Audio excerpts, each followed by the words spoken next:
নমস্কার, খবরের শুরুতেই চোখ রাখবো আজকের সংবাদ শিরোনামে। ওবিসি সার্টিফিকেট বাতিল, আদালত অবমাননা করছে রাজ্য, মুখ্য সচিবকে তলব হাইকোর্টের। আরজিকর ও যাদবপুর শাসকের বিরুদ্ধে রবিতে জোড়া মিছিল কলকাতায়।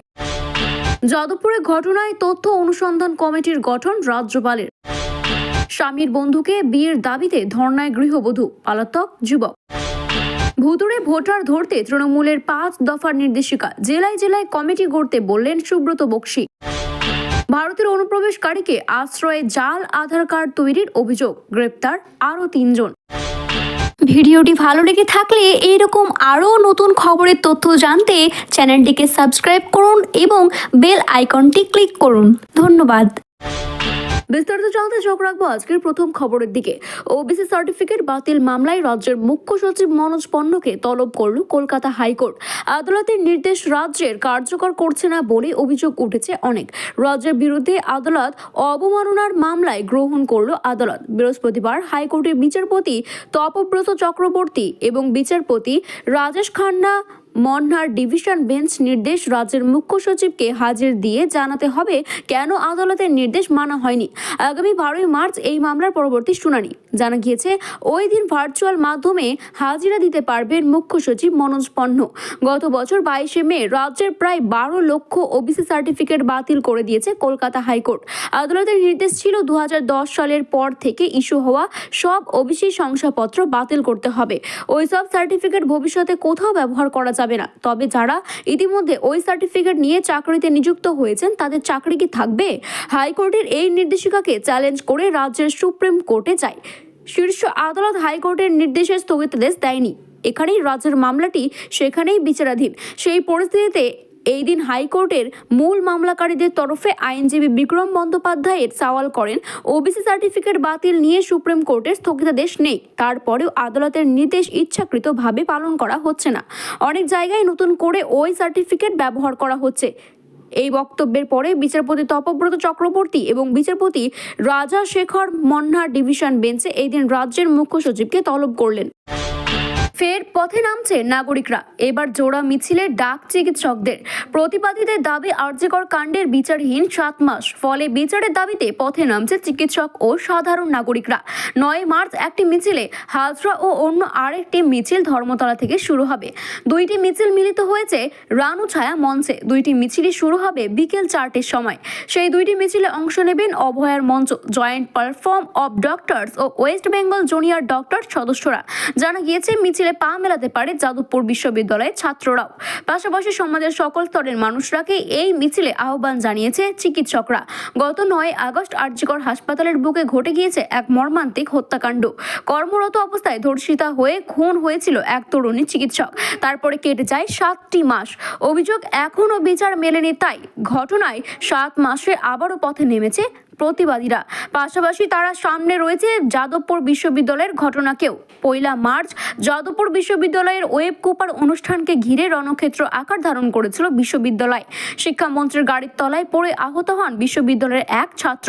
বর্তমানে সে হাসপাতালে চিকিৎসাধীন রয়েছে, সেই কথা মনে করেছে প্রতিবাদীরা। প্রায় 1 সপ্তাহ হতে চলল, এখনো পর্যন্ত স্বাভাবিক হলো না যাদবপুর বিশ্ববিদ্যালয়। রাজনৈতিক তারজার পাশাপাশি যাদবপুর থানায় একাধিক মামলাও রয়েছে।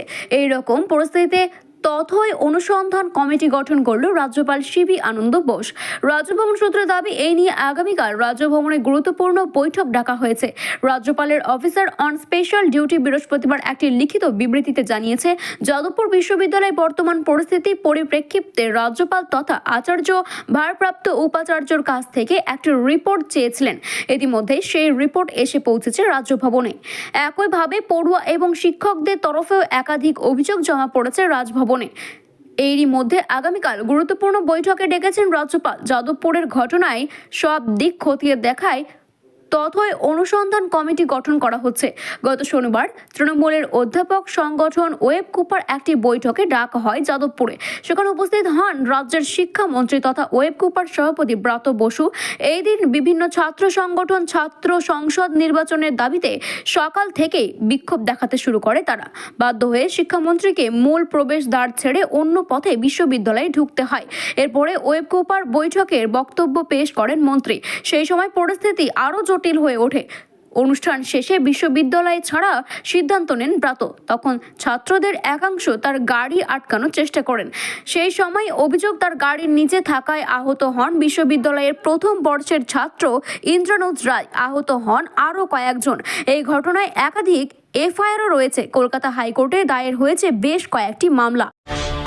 বিয়ের দাবিতে স্বামীর বন্ধুর বাড়ির সামনে ধর্নায় বসল এক গৃহবধূ। বৃহস্পতিবার মেঘলিগঞ্জ ব্লকের রানীঘাট গ্রাম পঞ্চায়েতের দুয়ারি এলাকায় এই ঘটনায় শোরগোল পড়ে গিয়েছে।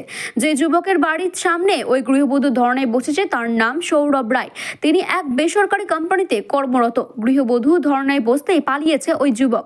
গোটা বিষয়টি নিয়ে কিছু বলতে চাননি ধর্নায় বসা মহিলার স্বামী। শুধু জানান, ওই মহিলার সঙ্গে আমার কোনো সম্পর্ক নেই। জানা গিয়েছে, বছর চারেক আগে দুয়ারি গ্রামের ওই মহিলা লিপিকার সঙ্গে প্রতিবেশী অভিজিৎ বর্ণম নামের এক যুবকের বিয়ে হয়। বিয়ের পর থেকে ভালোই সংসার চলছিলেন তাদের। বিয়ের পরে পরিচয় হয় ওই গ্রামেরই যুবক তথা অভিজিতের বন্ধু সৌরভ রায়ের সঙ্গে। সেই সূত্রে প্রায় তাদের বাড়িতে যাওয়ার হতো ওই গৃহবধূর। ক্রমে দুজনের মধ্যে প্রেমের পাশাপাশি ঘনিষ্ঠ সম্পর্ক তৈরি হয়। তারপরে তারা মাঝে মধ্যে এদিক ওইদিকে ঘুরতেও যেত। পরবর্তীতে শিলিগুড়িতে পালিয়ে তারা বিয়ে করে ফেলেন। অর্থাৎ সৌরভ এবং লিপিকা তারা বিয়ে করেছে পালিয়ে, এমনটাই দাবি মহিলার। সেখানেও সংসার করেন তারা। গত বুধবার সৌরভ নিজের গ্রামের বাড়িতে এসে মত পাল্টে ফেলে বলেন অভিযোগ। লিপিকার স্ত্রী হিসেবে মেনে নিতে অস্বীকার করেন সৌরভ এবং তার পরিবার। এরপরে ধর্নায় বসে লিপিকা। তার দাবি, যতক্ষণ না পর্যন্ত এই ঘটনার সুহার হচ্ছে ততক্ষণ পর্যন্ত ধর্না চালিয়ে যাবে তিনি। অভিযুক্ত যুবকের মা অবশ্য জানান তার ছেলে বাড়িতে নেই এবং সেই সম্পর্ক কোনো মতেই মানবেন না তিনি। এদিকে এ খবর চাওয়ার হতেই বাড়ির সামনে ভিড় জমায় অনেকেই। তাদের একটাই বক্তব্য, এও সম্ভব? লিপিকা কোথায়? সৌরভের সঙ্গে সম্পর্কের কথা আমার স্বামী সবই জানান। তিনি বলেছেন, আমাকে শুধরে যেতে বলেছিল। আমি সংসার ভাঙতে চাইনি, কিন্তু সৌরভ বলেছিল সম্পর্ক না রাখলেও দুজনের সব ছবি মেসেজ ভাইরাল করে দেবে, যার জন্য ঘর ছাড়তে হয় এবং তার সঙ্গে থাকতে হবে বলে ঠিক করা হয়। কিন্তু সৌরভ এখন বলছে ও আমার সঙ্গে থাকবে না। বিজেপি বাংলায় ভুতুড়ে ভোটারদের মাধ্যমে ক্ষমতায় আসতে চায়, এমনটাই অভিযোগ তৃণমূল কংগ্রেসের। তাদের দাবি, বিজেপির এই প্রচেষ্টা রুখে দিয়ে মানুষের ভোট অধিকার রক্ষা করতে চেষ্টা করতে হবে। সেই লক্ষ্যে বৃহস্পতিবার তৃণমূল ভবনে দলের জেলা সভাপতি, সদস্য এবং সংসদ বিধায়কদের সঙ্গে একটি জরুরি বৈঠকে বসেন রাজ্য সভাপতি সুব্রত বক্সী। মুখ্যমন্ত্রী বাংলায় মমতা বন্দ্যোপাধ্যায় নির্দেশ গঠিত একটি কোর কমিটির সদস্যরা এই বৈঠকে উপস্থিত ছিলেন। তবে এই দিন বৈঠকে উপস্থিত ছিলেন না শাসক দলের সর্বভারতীয় সাধারণ সম্পাদক অভিষেক বন্দ্যোপাধ্যায় এবং আরও কয়েকজন। প্রায় 1 ঘন্টা ধরে চলতে থাকে এই বৈঠক। মূলত ভোটার তালিকায় সংক্রান্ত সমস্যা এবং আগামী কর্মসূচি নিয়েই চলতে থাকে এই আলোচনা। দলের পক্ষে থেকে 5 দফায় নির্দেশিকা জারি করা হয়, যাতে ভোটার তালিকায় কারচুপি রোধ এবং ভুতুড়ে ভোটারদের চিহ্নিত করার উপায় জোর দেওয়া হয়। এই নিয়ে তৃণমূলের 5 দফায় নির্দেশিকা। নাম্বার 1, একই এপিক নাম্বারে একাধিক নাম। যদি একই এপিক নাম্বারে ভিন্ন ভিন্ন নাম পাওয়া যায় তবে সেইগুলি আলাদা করে নথিভুক্ত করতে হবে। নাম্বার 2, অযোগ্য ভোটার চিহ্নিতকরণ। যাদের ভোট দেওয়ার অধিকার নেই এমন নামগুলি ভোটার তালিকা থেকে আলাদা করে চিহ্নিতকরণ করতে হবে। নাম্বার 3, ভোটার যাচাই। প্রতিটি বিধানসভায় প্রতিটি বুথে ভোটার তালিকায় স্ক্রুটিনি চালাতে হবে এবং প্রত্যক্ষভাবে ভোটারদের সঙ্গে যোগাযোগ করতে হবে। নাম্বার 4, ভুলভাবে বাদ পড়া নাম পুনরায় নথিভুক্ত করা। অনিয়ম বা রাজনৈতিক উদ্দেশ্যে ভোটার তালিকায় থেকে যাদের নাম বাদ গিয়েছে তাদের ফের অন্তর্ভুক্ত করতে হবে। নাম্বার 5, অনলাইনে নতুন নথিভুক্ত ভোটারদের বিশেষ নজরদারি। যারা অনলাইনের মাধ্যমে নতুন ভোটার হিসেবে নাম নথিভুক্ত করেছেন তাদের তথ্য খতিয়ে দেখতে হবে। জাল আধার কার্ড এবং প্যান কার্ড তৈরিতে আরও এক চক্রান্তের হদিশ মিলল দক্ষিণ দিনাজপুরের হিলি সীমান্তে। এই এলাকায় ভুয়ো নথি তৈরির অভিযোগ বাংলাদেশি সহ 3 জনকে গ্রেপ্তার করেছে পুলিশ। গোপন সূত্রে খবর পেয়ে বুধবার রাতে হিলি থানায় ত্রিমোহিনী এলাকা থেকে এক বাংলাদেশি নাগরিক সহ 3 জনকে ধরে পুলিশ।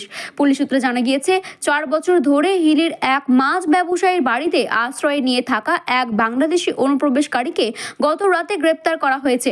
ধৃত ওই বাংলাদেশি নাগরিকের আধার এবং প্যান কার্ড তৈরি এবং তাকে অবৈধভাবে আশ্রয় দেওয়ার অভিযোগে গ্রেপ্তার করা হয়েছে আরও 2 জনকে। এই ঘটনায় প্রসঙ্গে ডিএসপি হেডকোয়ার্টার বিক্রম প্রসাদ সাংবাদিকদের বলেন, গোপন সূত্রে খবর পায় একজন বাংলাদেশি নাগরিক হিলি ত্রিমোহিনী এলাকায় অবৈধভাবে বাস করছে। এরপরে আমরা জানতে পারি শ্যাম কুমার সাহা একজন বাংলাদেশি নাগরিক, ভারতের অবৈধভাবে প্রবেশ করেছে। তাকে জোর করে জানতে পারা যায় হিলি থানায় ডাবরার বাসিন্দা অমৃত দাসের বাড়িতে আশ্রয় নিয়েছে সে। অমৃত দাস মাছের চাষ করেন। এখানে মাছ দেখাশোনার কাজ করে অভিযুক্ত শ্যাম কুমার সাহা। পুলিশের উচ্চাধিকার আরও বলেন, আমরা অমৃত দাসকে আটক করি। তার কাছ থেকে জানতে পারি তিনি বাংলাদেশের নাগরিককে আশ্রয় দিয়েছিলেন। তাকে জোর করে আমরা এও জানতে পারি এই শ্যাম কুমার সাহা অমৃত দাসের সহযোগিতায় ভারতের আধার কার্ড, প্যান কার্ড তৈরি করে ফেলেছে। যে ব্যক্তির কাছ থেকে এই আধার কার্ড, প্যান কার্ড তৈরি করেছে তার নামও আমরা জানতে পারি। ওই ব্যক্তির নাম অলোক পাল। গতকাল রাতেই তাকে গ্রেপ্তার করেছি। পুলিশ সূত্রে জানা গিয়েছে, হিলি থানায় কিসমত দপট এলাকায় বাসিন্দা বালুরঘাটের একটি ব্যাংকের অস্থায়ী কর্মী অলোক পাল। সে 22,000 টাকার বিনিময়ে বাংলাদেশি শ্যাম সাহার ভারতীয় প্যান কার্ড এবং আধার কার্ড তৈরি করে দেয়। তাকেও আটক করেছে পুলিশ।